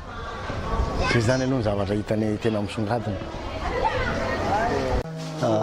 Matotra sady mahatsiaro tena ho tompony andraikitra manoloana ny adidina ny asa izay apetraka amin'ny tanterahany. Tena tanora aloha le pastera ary manana fomba fitondrana hafa noho ny fiangonana rehetra hitako. Samy manao zavatra ohatra hoe anao rakitra tokana antsika dia tena ary efa mahazatra anay ato amin'ny fiangonana Ebenezera zany rakitra tokana zany amin'izao fotoana izao ary tena azahoana noho ny rakitra telo izay efa fanao amin'ny fiangonana hatramin'izay zany. Fahaizana manentana ny mpivavaka kristianina izay hita moa amin'izao fotoana izao fa tena sarotra manentana an'ilay kristianina nefany zaho mahita zany hoe manana an'izay traikefa zay Pst Tahina hitarena olona. Raha misy zany zavatra anankiray irana mandinika dia tena tsy afaka tonga dia hoe mizingizina izy fa ny anankiray aminay fotsiny raha vao miteny hoe mbana n'iny hevitra iny dia efa tsy miroso amin'iny tsy ny pastera na ahoana fa tena tsy miroso ary tena mahafinaritra be zany, mahafinaritra be mihitsy fa mahay mandamina sy mandrindra ny asa miaraka amin'ny katekista ary izy tia mandray hevitra ary ny fitaritany koa dia tsotsotra nefa enjana, tena mizara andraikitra ary tsy mba mangohy pilipitra mihitsy izy fa mbola tsy nisy mpitandrina manao hoe misy zavatra ho atao dia ohatra hoe anangana pavillon sy sekoly antsika dia ny anahy tonga dia zao tonga dia manonona ny anjarany izy no manonona meloha dia manonona koa le olona, mbola tsy nisy nanao ohatr'izany teto. Tena hainy tokoa no mandamina sy magnino ny fotoana rehetra izay napetrany ary ny kristianina dia efa mahafantatra hoe mpitandrina tsy mba ela fotoana. Tena hitako hoe mihevitra ny hoavy ny fiangonana mihitsy ny pastera fa tena asa goavana mihitsy io ary tena loharano mbola maharitra ho an'ny fiangonana rahatr'izay ho an'ny fitaranaka faramandimby mihitsy. Tegna zavatra tsara fohitako ny ataon'ny Pst Tahina teto amin'ny fiangonana. Raha misy asa atao na tonona amin'ny fiangonana dia izy ny mandray anjara voalohany. Igny tegna mandresy lahatra ny fiangonana mahita ny atany dia tonga dia efa resy lahatra ny fiangonana manao koa ny kristianina. Zany misy zavatra efa tokony atesitra zany amin'ilay zavatra iarahana eo dia tena tsy maneho an'izany toetra fatezerana zany mihitsy izy fa raha mbola azo atao dia mbola mitsotra foana, mbola mitsiky foana na miresaka zavatra efa tokony atesitra azy. Tegna mahay mandresy lahatra ary tonga dia efa hain'ilay magnentan'olo tonga dia efa miova mihitsy olo. Raha fotoagna tonga avy ny taona Rahantsandry mbola vitsivitsy kristianina fa amin'izao dia efa tegna fa tery fiangonana lohany fahaizany mandresy lahatra ary hainy tsara ny mamintiny ny fotoagna mahay naneo amin'ny fomba fiteny tsy dia hoe miakatra be fa mahay mba manintsy an'ilay olona moramora. Tena manana faharesen-dahatra lehibe zany Pst Tahina ary tena manana fomba mahagaga tsy takatry ny fieritreretana ihany koa ny amin'ny fanaovan-javatra. Ary mahay mandray fon'olona izy dia ary mahay mandray fon'ny ankizy koa. Izy dia matotra amin'ny fomba fiasa nefany azo heverina koa hoe raha amina tenina tanora zany izy dia hoe kolona ozy ny tanora zany hoe mahafinaritra zany le fiaraha-miasa aminy. Manoro ary tena mampianatra rehefa misy zavatra atao. Nefa izy koa entitra be raha amin'ny asa. Raha eo amin'ny asa zany tsy tia zavatra hoe kototo zany fa anao zany mila manao zavatra mba hoe tsara foana rehefa manao zavatra. Pastera zany tsotra sady tia mandray olona, tia ankizy. Be dia be ny ankizy ohatra misomosomonga aminazy, afaka fanerasera aminazy tsara, tsy mihafahafa mihitsy. Sady tsotra, mahay mandray olona, mahay mitondra olona, tia mitaiza ankizy. Pasteranay dia tsy manavaka olona na vaisa na vaisa fa raisiny toy anay daholo ny olona ato na avy any amin'ny fiangonanay sy na vaisa. Izy zany tena maseka be mihitsy aminay ankizy mitsofoka ato aminay raha ohatra misotro toaka manadala zanak'olona dia anarany mihitsy ary izy tena maseka ohatra ny hoe milatsaka ohatra ny ray aman-dreninay tena solon'ny ray aman-dreninay mihitsy zany izy eto amin'ny fiangonana. Mahay fandray amin'olona izy sady tsy manavakavaka, tsara saina zany izy e. Zay ankizy mandeha ao misy maintsy tamana indrindra moa zany fa tenako moa zany dia tena tsara aminazy zany ohatrany raisina ohatrany zanaka misy zany satria misy mahandro sakafo efa raha matotra io. Ary tena azoko lazaina mihitsy fa tena solon-tenan'i Kristy izy ary tena manana fanan'Andriamanitra miasa ao anatiny. Ny anontaniana hoe ahoana fomba fitondranao dia mba inona valinao anay? Amin'ny lafin'ny fanapa-kevitra zao ohatra za zany manolo-kevitra ny tena asako mitondra ilay sosi-kevitra be dia be isan-karazany amin'ilay olona fa ry zareo no tena asiako mandray ny fanapa-kevitra tsy miimposé mihitsy azy zany tsy miimposé mihitsy hoe teny tsy maintsy atao fa tena miteny foana hoe iza ny tianareo ty sa ity manome an'zareo le choix foana zany le safidy hoe iza no raisina ditako hoe mivalorisean'zareo zany zay zavatra zay a ditako hoe tian'le olona zany zay fa tsy hoe ianao no mitondra ny fanahevitra foana raha tsy hoe zavatra tena hitako hoe mifanohitra amin'ny sitrapon'Andriamanitra amin'izay indray a tsisy resaka hoe safidy tsony fa tonga dia hoe tiany tsy maintsy ataontsika satria zao ny ambaran'ny tenin'Andriamanitra mahakasika an'iny faharoa manakaraka an'izay a dia ny resaka fanajana za tena miezaka mihitsy manaja ny mpiara-miasa na ao anivon'ny birao na anivon'ny tekona miezaka mihitsy zany hoe mba misin'le fihavanana zany tsy mbola nisy ary tena afaka mijoafolombelona raha misy ny teny manao hoe nisy tekona ve a na birao mpiangonana ny famaly tamiko na fanao teny mahery tamiko ary za tsy miezaka manaja ny zareo a zany na eny ambony altara tsy manabaty ny tekona zany na miteny ny tekona na manitsy hoe aiza nareo tekona ndraiky tsy mahay miasa mihitsy nao tsy manao an'izay mihitsy a zany fa raha manao an'izay a dia any amin'ny fivorinay a dia miteny amin'zareo hoe le ohatr'izao kosa tena tokony mba hatsaraintsika fa tsy mety a na hoe ohatran'izao na ohatran'izao zany hoe ny communication zany a anisan'ny anankiray mila inarana io zany rehefa mitondra olona ianao ny communication interpersonnelle hoe ahoana ny fomba ataoko mba tsy ho communication violent fa mba hoe non violent zany a no entinao a rehefa miresaka amin'le olona ianao ny fahatelo a angamba ny resaka hoe manao ohatra ianao zany ho hitan'le olona dia alain'le olona tahaka amin'ny zavatra rehetra zay teneninao raha ohatra ianao zany ka manentana hoe andaotsika fa misy etsika ohatran'izao atao dia ny anay matetika zamy mandray anjara voalohany zany marava misy tonona atao dia zamy manonona voalohany indrindra ary amin'iny tonona iny a tena asehoko mihitsy hoe mandray anjara arak'izay tratrako mihitsy a zany dia hitan'ny olona zany ianao mitarika sa manao an'le izy a dia manao koa le olona zany a ao anatin'izay rehetrarehetra izay ro zavatra anankitelo ireo fa angambany a tadidiko eto koa ny resaka tombanesaka hoe ianao zany rehefa mila mahay mihaino kritika ianao mila mihaino ianao zany a rehefa mitarika ary manaiky mihitsy ny hoe samy za manao an'izany isaky ny farany taona ny dekona dia zareko taratasy inona ny mety inona ny tsy mety inona ny taro fa tokony hatsaraina dia reny zavatra reny zany tena tsy ataoko ambany zavatra mihitsy ny fitrandrahanao inona ny zavatra mety hoe mahasosotra ny olona dia zana zany a ny manovan'le izy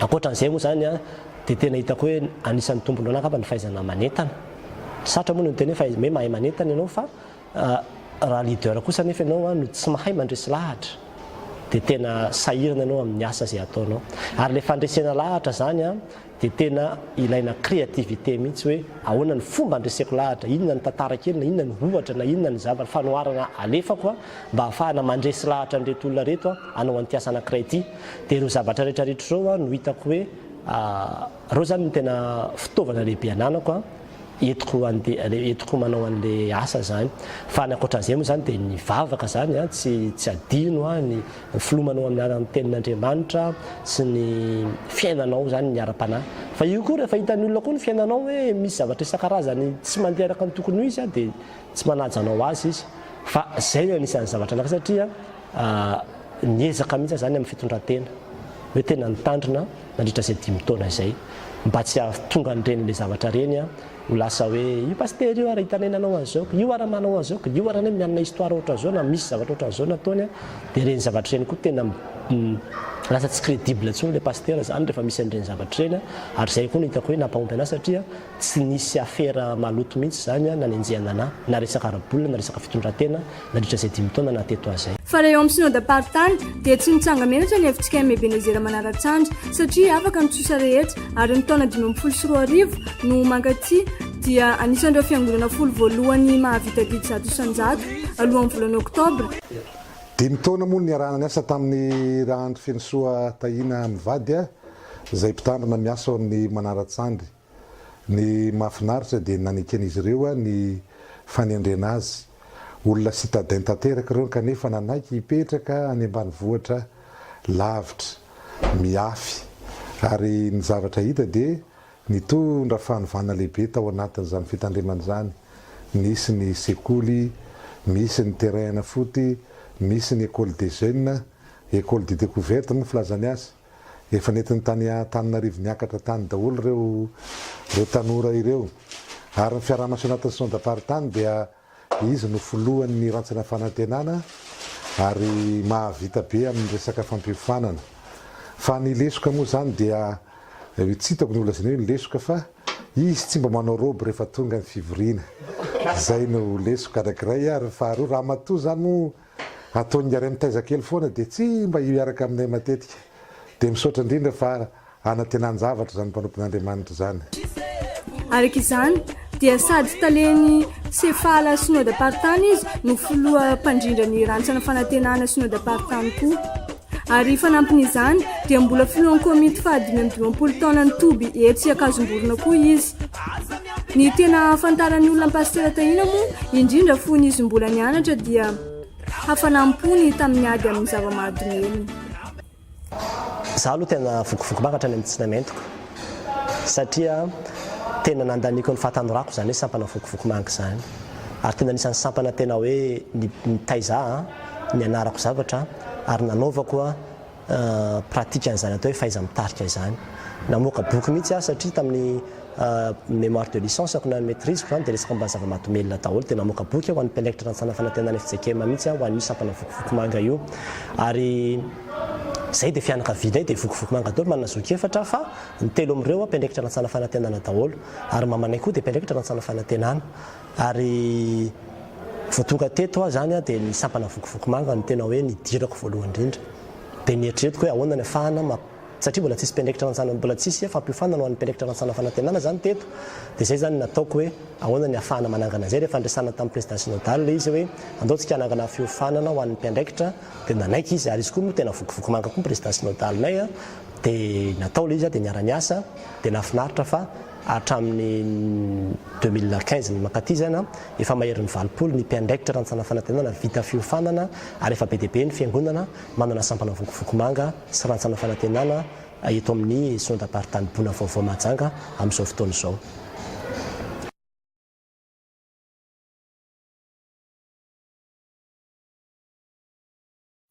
Teo anivon'ny faritra koa nefa dia izy no tale tompony andraikitra voalohany amin'ny fampandehanana ny sefala marovoay. Mahafinaritra ny olona ny miara-miasa aminy. Mahatale amin'ny sefala azy dia hita hoe mirindra milamina tsara ny asa rehetra dia voasokajiny mihitsy araka izay tokony izy ary voakendry ny olona tsirairay eo fanatanterahana ny andraikitra. Olona fandaminana izay no tena tsikarotra zany hoe olona fandaminana izy ary mahazara tsara ny andraikitra amin'ny olona rehetra manandrify izany. Fiara-miasa tamin'ny Pst Tahina Tahina atao amin'ny sefala tatao faritra marovoay zany dia mahafinaritra ny fandaharam-potoana ny amin'ireo fampianarana samihafa dia milamina sy mirindra tsara ny amin'izany fampianarana zany na loha hevitra izay samy ampianarin'ny mpampianatra eo ihany koa fiara-miasa amin'ny katekista délégué izay manampy ny pasteur amin'izany fiara-miasa zany dia milamina sy mirindra tsara ny fampianarana tao anatin'izany. Nisy be dia be ny fandrosora teo anivon'ny sefala na ny lesona izay nahafinaritra indrindra ny mpianatra dia ny fisian'ilay takariva mahafinaritra kely iny rehefa mifarana ny fampianarana. Hatramin'ny tondramin'ny Pst Tahina dia hitana hoe nivoatra ilay sefala. Teo aloha dia nahafinaritra sady tsara koa kanefa ny asa nandroso ny atsara satria teo amin'ny programa rehetrarehetra dia voazarazara. Tamin'izany fidirana faharoa amin'ny mpitoroteny izany dia hitanao mihitsy ao anatin'ny efatrano dia mitory ny tenin'Andriamanitra foana. Na dia olona tsy mahay aza dia lasa mahay mitory ny tenin'Andriamanitra. Tsara ka. Ary ny sefala? Ny sefala dia voafidy moa zany hoe ho talen'ny sefala faritra marovoay aloha tamin'ny voalohany fa avy eo voafidy ho talen'ny sefala synodam-paritany ihany koa. Dia anisan'izany moa tena tia mampianatra ary za angambany raha hoe inona ny talentanao dia angambany hoe mampianatra ny talentako nomen'Andriamanitra ary tena tiako ilay mizara ilay fahalalana tao anivon'ny sefala. Dia io sefala io zany no antony nahatonga anahy namoaka ilay boky fampianarana ho an'ny katekômène. Dia tena ampiasainy be dia be izy eo amin'ny fampianarana sefala satria nisy fampianarana be dia be zany izay nisoratana ao anatin'izay boky izay. Dia anisan'ny mahafinaritra tsy mora satria ny sefala dia misy ny mpiandro, misy ny mpitoroteny, misy ny katekista, ny fandaminana ny mpampianatra, ny fandaminana ny fianarana, ny fandaminana ny fanadinana, ny fanaovana ny dinika, ny fitadiavam-bola, ampandehanana an'ilay sefala, nefa ao anatin'izany rehetra zany koa araka le fanoteneniko teo mbola misy ihany koa mifampifanana ho an'ny mpiandraikitra anatsara fanantenana izay natao tamin'izany fotoana zany centre ho an'ny mpiandraikitra misy anankiroa mahajanga sy maro vao samy tsy maintsy andreketana daholo zany nefa koa ao koa ny sefala zay tsy maintsy andreketana ihany koa ary ny sefala moa zany teto maro vao dia tena hoe mijanona mianatra mihitsy zany mpianatra mandritra ny herinandro formation bloqué dia isorana an'Andriamanitra aloha zany fa nafinaritra le izy ary tiany olona ihany koa ny fiarah-miasa atao anatin'izany sefala izany sy ny fanovana izay nentina tao anivon'ny fampianarana sy ny fomba fanaovana ny fampianarana zany ka dia ho an'Andriamanitra ny voninahitra. Inona no tena olana tamin'izany asa rehetra izany? Ny olana aloha dia tena be dehibe tsy voatanisa, tena be dehibe satria vao tonga teto zay na dia olana fotsiny ary aloha dia ny hoe ny resaka jiro. Ny jiro zany amin'ny alina ihany vao misy. Fa rehefa namena vahaolona moa izy dia nividy mpanao zany ny fiangonana. Anisan'ny olana ihany koa ny resaka hafanana satria tena mafana ty misy fotoana raha nivadiko misitrika any ambafandriana tena any ambany fandriana izy satria tena tsy zakany le hafanana zany dia any mitsotsotra fa tena nafana ary tena zany anisan'ny olana ngezabe teto natrianay teto hatramin'izao zany za tena hoe mbola tsy mahazaka an'le hafanana fa tena tsy maintsy miafy eto zany. Ny faharoa koa dia ny resaka lalana. Ny fakanisana ty zany tena hoe tsy moramora. Za rehefa makaty Manaratsandry dia tena tsapako hoe malemy mihitsy vao tonga eto Manaratsandry. Tsy tena vizana zany mandeha amin'le voyage satria andehananao daholo dia ny ainandro dia ny hafanana dia le ela be sy ohatran'izany dia tena vizana ianao zany vao tonga aty. Fa rehefa tonga eto indray dia tsapako hoe miala daholo le fahasorisorenana amin'le lalana zany fa tonga dia miatrika an'le asa indray. Anisan'ny olana ihany koa natrianay teto za zany tena mbola tsy zatra an'izany hoe ohatra hoe bibilava zao. Za zany tena nicuizan'ny olona mihitsy ny fatahorako bibilava satria tena nisy fotoana tena traumatisé mihitsy tamin'le bibilava satria niala tany Belagery zay nisy fotoana dia andeha nakaty Manaratsandry amin'ny andro hariva fa tena tamin'izay fotoana izay ny hoe maketsy dia misy bibilava dia misaoty be makaria dia vao tonga atsindray dia tonga dia misy bibilava dia makeria dia bibilava dia tena traumatisé tanteraka zany. Misy fotoana mivaravara ny tranony eo le bibilava, misy fotoana erako ny tokotany le bibilava dia tena natahorako zany zay bibilava zay ary zay koa anisan'ny olana nisedraina taty ihany. Dia anisan'izay koa moa zany tena ngezabe tamin'ireny dia nisy fotoana vaky ny tranonay zay matory eo dia tsy nahay mininina mihitsy very ny ordinateur very ny tablety very ny telefona tena hoe olana ihany koa zany natrena hoe tokony hakivy fa aza manokana aloha tena mbola tsy kivy ary mbola tena tamana eto Manaratsandry zany na dia misy ary zany olana isan-karazany zany dia zay mivady matetika misaraka zay koa zany tena olana satria tsy mora ihany zany ny aretanay an'izay fisarahana be dehibe zay satria tsy tena nanana video couple stable zany zay hatramin'ny mipetrahana teto Manaratsandry zay. Dia ny fandehanana makany an-dafy koa mety olana satria indraindray lasa mety hoe délaissé le fiangonana angambany lasa misy asa tsy vita zany vokatra le fandehanana tamin'ny 2017 zay tena stoppé herintaona ny fanaovana ny pavillon sekoly io tsy nietsika mihitsy zany ny fanaovana ny pavillon sekoly io satria nandeha nakany an-dafy dia zany rehetrarehetra zany zany hitako hoe olana le makany an-dafy moa zany sady misy olana nefa misy vahaolana ihany koa nentin'le izy avy eo zany taty aoriana fa dia fandanjandanjo eo le izy le izy koa zany ilaiko ihany le izy dia tsy maintsy hoe nanaovana sacrifice le izy fa dia amin'ny ankapobeny aloha tsy nahasakana anay zany rehetrarehetra zany fa raha ny tena marina le fahasoavana ary nitako be dehibe no le olana. Ary mbola zahoanay ary ny lesoko misy za aloha dia tena manaiky hoe tena tsy tanteraka ary tena betsaka ny zavatra tsy vitako teto amin'ity fiangonana ity raha tsy laza fotsiny akony raha amin'ny hoe fitaizam-panahy ny sampana zany dia saika tena hoe tsy vitako na natetika asa mihitsy hoe ampiofana ny filohan'ny sampana fiofanana amin'ny toisy maharitra fa tena tsy vita le izy. Ny ao anatin'izany koa ny zanam-piangonana manana zanam-piangonana zay any Norimbato dia tena manaiky hoe tena tsy vitako ny andraikitra zay nataoko tamin'io zanam-piangonana satria be loatra koa le activité nataoko zany be loatra zany le andraikitra nyraisina sy nomenana dia tsy vita le izy. Any nivasondapartany no le fahasarotana amin'le lalana dia lasa tsy matetika zany fidividiko zany le fivoriana antrehana zany hoe iza ny tena tsy maintsy andehanana dia lasa ohatrany hoe matetika tsy dia hita zany zay mivady tao anatin'izay synodam-paritany zay dia manaiky koa zany hoe tena be dehibe ny asa tsy vita teto Manaratsandry ary tena mbola misy zavatra be dehibe tokony mbola atao eto zany misy ny vovo na hoe fatsakana zay tokony natao fa tsy mbola vita hatramin'izao ary nietretinao atao mihitsy fa mbola tsy vita. Misy ihany koa ny lesoka be deabe ny fampianarana zay ohatra zao ny sekolin'ny mpamafy mbola vao nitoroteny homélie ny vitany eto anatin'izay rotaona sy tapan'izay mbola nietretranao toroteny sermon zay vao nanomboka zay nitoroteny sermon teo amin'ny 3 mois 4 mois teo dia tapaka izy hatramin'izao izy tsy mitohy intsony. Zany zavatra zany hitako hoe olana izy hitako hoe lesoka fa tsy tena hoe tonga lafatra ny zavatra zay natao teto zany fa tena hitako hoe manaiky hoe be dia be ny zavatra tsy nety zavatra tsy vita tsy tanteraka araka ny tokony ho izy tamin'ny zavatra zay natao teto. Afa-po ve ianareo? Sarotra aloha ny teny afa-po ary za manokana tena mbola tsy afa-po. Za zany tena mbola raha ny visionko raha ny tetikasa atao anatin'ny saiko ato hoe mbola hanangana an'izao sy hanangana an'izao. Ty fiangonana ity tena mbola tsy nikitihana mihitsy. Ary ny antony tsy nikitihana azy dia hoe raha ho kitihana ty fiangonana ity ho atsaraina hanaovana zavatra dia tonga dia sorona hatrany amin'ny fakany mihitsy fa hanao zavatra vaovao nefa mbola asa be koa zany zavatra zany.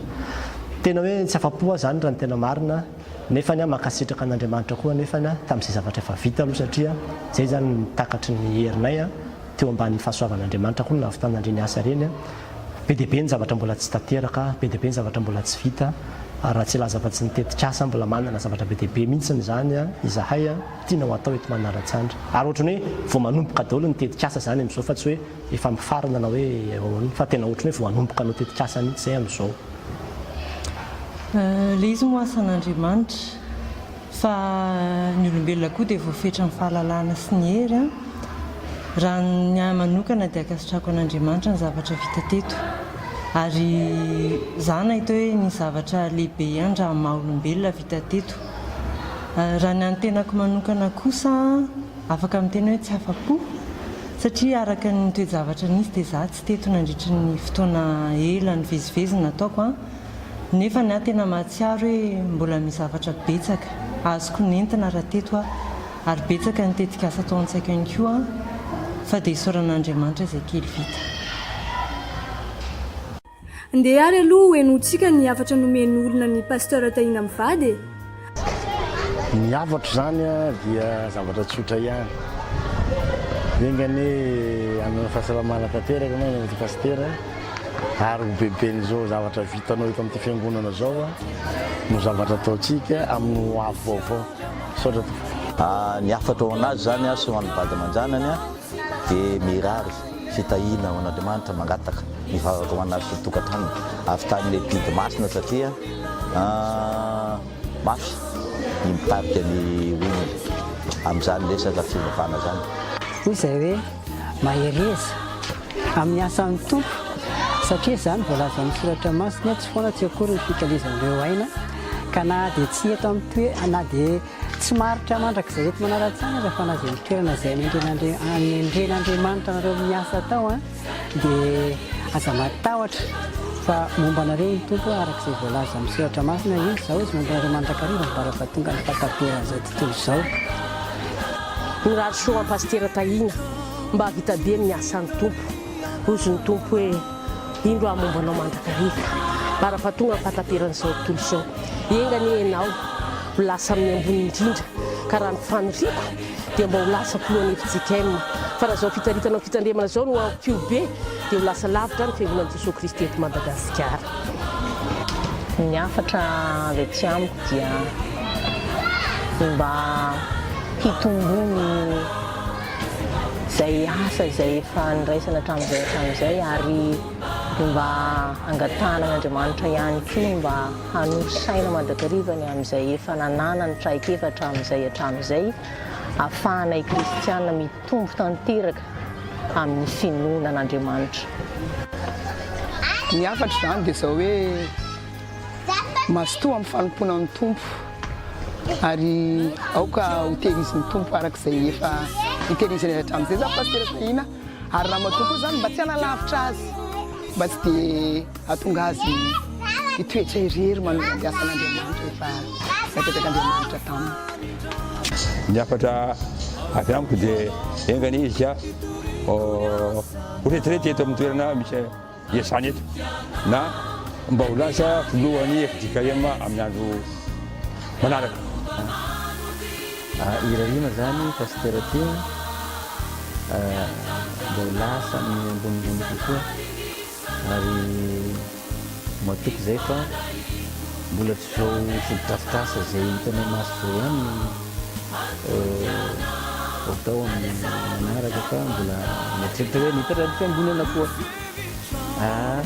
Dia manaraka an'izay dia kasika ny pastera manokana dia raha misy ny mahatsetanao tsony zany pastera dia azadiny tanteraka ty fiangonana Ebenezera ty fa anao zany anisan'ilay tena nampivoatra mampandroso ity fiangonana Ebenezera ty ary irarinaina mba ho lasa pastera lasa président FJKM manarina. Ny hafatra honazy dia tsara ny fiaraha-miasa teo amin'ny bureau sy teo amin'ny kristianina rehetra. Ka raha ohatran'izay koa ny ataony zany any amin'ny toerana izay tokony misy azy dia mahafinaritra be. Ny hafatra dia tsotra ihany amin'ny mpiavana fiangonana azy ngamba dia raha fania dia ohatrany hoe mba entiny rehetrarehetra nefa kosa tsy ho ataonay fotsiny izy fa mba ho an'ny firenena rehetra. Ny hafatra koa azy dia hoy ny fitenen'ny fiandohana ny fiafarana. Eto izy nendoha pastera dia ety ihany koa atao jobily rehetrarehetra. Ny hafatra dia izao azakivy amin'ny fanomponan'Andriamanitra toy izy fa tsara fa izay kristianina eto amin'ny Ebenezera Manaratsandry koa dia vonona no hanambavaka mba ho tsaratsara kokoa izay vita izay ny ataontsika indray manaraka. Dia misaotra indrindra. Ny hafatra ho an'ny pastera Tahina aloha dia toy izy ilay fomba ataony fa tsara na eto aminay engany mba tsy andiala fa mba eto aminay foana izy ranomarina. Ny hafatra ho an'ny pastera Tahina dia mahereza sy mahatanjah ombanao mandrakariva ny Andriamanitra ary androso amin'ny fanompoanan'Andriamanitra bebe kokoa ianao. Ny hafatra dia mirary pastera Tahina mba ho tonga tahaka azy koa ny ankohonany indrindra reo sekoly ny tanora izay tezainy mba hanahaka ny ataony koa. Ny hafatra ho an'ny pastera Tahina raha avy ety amiko dia mirary azy mba azo fahasalamana tanteraka ary koa mirary amin'ny pastera Tahina raha azo atao raha sitrak'Andriamanitra mba hitoetra eto aminay aloha fa tena mbola misy zavatra betsaka ilain'ny fiangonana azy. Mampahery anazy ireo amin'ny asa fitoriana ny filazantsara dia angatana izy mba tsy hiala eto mihitsy. Ny hafatra dia mba hipetraka amin'izao tanàna zao mba tsy andefa dia petratoetra aminay eto fa mbola be ny asa miandry azy. Zay dia hafatra be. Ny hafatra zany ny angatanay mafy amin'ny tompo dia ny tsy ialan'ny pastera Tahina eto amin'ny Ebenezera Manaratsandry fa tena hitako perta izahay raha izy miala eto amin'ity toerana ity. Araka ny fangatan'olona pastera dia hoe tokony mba retraite eto ianareo. Ahoana no avalinareo izany ary inona kosa no hafatrareo ho an'ny fiangonana? Zaho manokana te hampahiry ny fiangonana amin'izay toe-javatra rehetra mitranga. Nirana mivady tamin'ny natao mariazy dia hoe tompo tiako foana izay lalany hitondranao ahy. Ary midika izany fa naiza dia fasan'ny tompo anay dia tsy maintsy mandeha izahay. Na mijanona eto Manaratsandry izay na andeha tsy eto intsony dia tsy maintsy mandeha izahay satria izay no efa nanondrahan'Andriamanitra anay. Ary ny any zavatra angatahako dia ento ambavaka izay satria tsy mora ny asanay. Ento ambavaka izay sy ny ankohonanay satria ny mpitandrina sy ny ankohonany koa ny lasibatra satana voalohany ao anatin'izany asa fanompoana izany. Ary betsaka ny ankohonana mpitandrina tena potika raha tsy ao anatin'ny fiambenana tanteraka. Ary izay no tena tiako angatana amin'ny kristiana hoe tena ento ambavaka izahay isan'andro raha azo atao mba ho tanteraka soamantsara ny asa nanondrahananay dia mba tsy hisy aka ny satroboninahitra fa handray an'izay satroboninahitra izay izahay rehefa tonga ny andro hifanatrehanay amin'Andriamanitra. Dia izao no tadiy hoe izahay mivady sy ny fiangonana Ebenezera Manaratsandry sy ny olona izay mifandray aminay teto dia miray ampo sy ampitiavana mandrakariva na mifanalavitra na mifanakaiky. Izay no hafatra dia misaotra betsaka satria tsy nahatsiaro ory izahay teto, ndraisina tsara izahay teto ary tena naneho ny fitiavana taminay tokoa ny mpiray fiangonana, ny olona izay na tsy ndray fiangonana raha fa nifanerasera taminay dia tena natsara izay fa voatay dia misaotra indrindra. Ny andray zany ny afatra an'ny fiangonana dia izao. Voalohany aloha ekeko hoe be dia be no mangataka sy maniry hoe mba tena ho retraité eto zany izay mivady. Ary za manokana tsy manana problème amin'izany raha hoe eto no apa-retraité tsy manana olana any amin'izany mihitsy fa nefa be dia be koa no maniry hoe mba ho lasa ambony ho lasa ohatrany hoe filohan'ny FJKM ka raha ohatra ka irinareo ho lasa amin'izany toerana ambony izany zay dia mazava ho azy fa tsy ho retraité eto zany izay aloha no dikany. Ny azy zany tsy tiako hoe itsika no maritra an'ilay ho avy fa ny ho avy dia aloha Andriamanitra no maritra azy. Raha ozy izy Andriamanitra hoe eto nareo no mijanona dia mijanona izay ary zay tsy manana olana amin'izany mihitsy. Fa ilay izy ny fobe sy ny sonodam-paritany dia manana fahefana aminay. Raha zareo zany mangataka hoe wakari zay na makari na manindry anay dia tsy afaka mandà mihitsy izay. Fa raha hoe avy aminay zany ny hoe hialana eto Manaratsandry dia za aloha dia afaka miteny izany mihitsy hoe tsy hanao fangatahana hiala eto Manaratsandry zany mihitsy fa raha ohatra ka ny fobe na sonodam-paritany manindry anay hoe makarina reo amin'izay fotoan'izay zay dia tsy maintsy mifampijodrano amin'ny fiangonana. Kanefa na dia amin'izay fotoan'izay dia izay ny hoe Manaratsandry tsy ho afaka ao anatin'ny fonay mihitsy satria teto ny toerana nanomboana ny asa, teto ny toerana nanokanana. Izany hoe ao anatin'ny tantaranay zany dia tsy azo kosehana intsony mihitsy zany Manaratsandry zany ary tsy ny tantara fotsiny fa na dia tena anatin'ny fo ary dia tena ngeza be satria za manokana tena tia Manaratsandry ary tena izay tiako fantatra ny fiangonana hoe tena tiako ny kristianina eto Manaratsandry, ny fiangonana, ny mpiara-miasa rehetra ary tena hoe tsy nisy olana nandritra izay 5 taona izay na hoe savoritaka na zavatra ohatran'izany arahana teto zany. Ka dia ny afatro farany dia ny hoe raiso ny fampianarana. Indrindra zavatra telo any mamotika an'ity Manaratsandry ity tena tanàna mora mpandrosoana ity ary tanàna tena mora hoe entina. Fanompoatsampy fitsangatsangana ny zava-mahadomelina. Reo zavatra telo reo ny zavatra tena manimba an'ity tanàna ity ka raha ny kristianina FJKM zany ny tena mijoro ka tena hoe miala amin'ny fanompoatsampy fa tsy manao tandroa ary raha ny kristianina FJKM zany raha tena manaingany ampopon'ny kristianina mihitsy hoe mijoroa nareo fa aza manaraka ny fanaon'izao tontolo izao indrindra ny amin'ny fijangatsangana fa tena simba mihitsy le taranaka zany vokatra izay le hoe tsy fipetrahan'le ray aman-dreny amin'ny toerana tokony isy azy izay dia potika le tanàna ary za tena manainga mihitsy hoe tepolin'Andriamanitra ny tenanao tehirizo an'Andriamanitra ny fahadiovanao indrindra anatin'ny tokantranonao zany.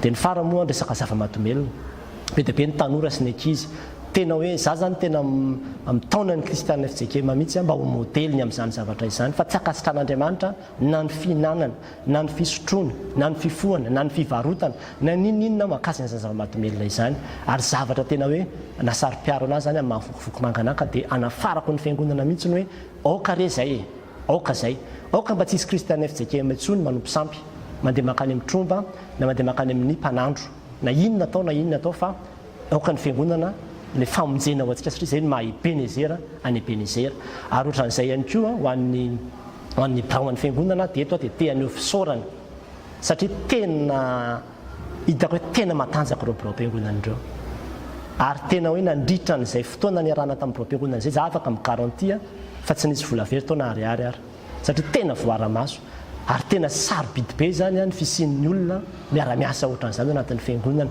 ka dia tena hoe faly ary tena maneho fisaorana ho an'ny fiangonana ray manontolo mihitsy nandritra izay 5 taona izay satria izay dia tena jeune kely kanefa tena noenona ary tena napetraka ny fiangonana tamin'izany toerana hoe mpitandrina zany mihitsy izay nandritra izay fotoana niarahana teto izay mety mihitsy ny fifandaozana fa na eo aza ny fifandaozana efa misy koa ny internet angambana ataoko hoe io ny mampifandray sy mampifanakaiky antsika mandrakariva ary dia ny internet tompoko dia tsy hoentina mihitsy raha any orina any zany raha andeha zay ny fitaovana rehetrarehetra dia hijanona ho an'ny fiangonana dolo satria ny fiangonana ny tadiavana nyreny ary ho an'ny fiangonana zany reny rehetrarehetra reny ka dia makasitraka makatelona mitsodra ny fiangonana ray manontolo izay mba tena hoe ahita fahombiazana ary le tory-teny ray aman-dreny hoe mitsodrano anao mba tena ho lasa lavitra mihoatra no izahay ianareo ary zany tena niaton'ny fony mihitsy no anomezana zany tsodrano zany ho an'ny fiangonana androany dia tena fifaliana zany ny arahana teto dia angamba tsy atao amina fifaliana koa ny sarahana raha misy zany any orina any fa tokony amin'ny fifaliana foana ny fiarahana rehetrarehetra malahelo anao amin'ny maha olombelona kanefany tsy maintsy hiditra amin'izay zavatra etsika any orinany ka dia tsara foana miomana ary tsara foana zany mametraka ny zavatra rehetra eo ambanin'ny fitarian'Andriamanitra dia manaiky izay fitondran'Andriamanitra zay amin'ny zavatra rehetrarehetra dia misaotra indrindra misaotra ny nandrianina ihany koa nanaiky hiara hiasa tamin'ny fanaovana an'izao vidéo zao dia Andriamanitra ny ombanao izy moa dia katolika kanefa dia namana be ary dia miara-miasa ao anatin'ny sekolin'ny tanora ihany koa na dia izay tsy fitoviana finoana zay ary mankasitraka indrindra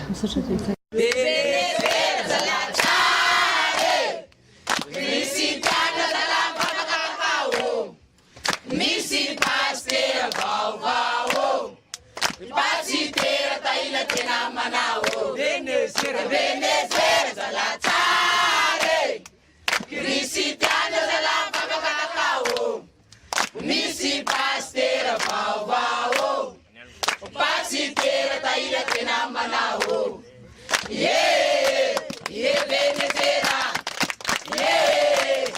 Savavao. Ebenezera, la Savavao.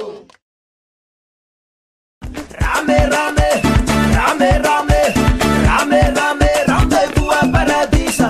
Rame, rame.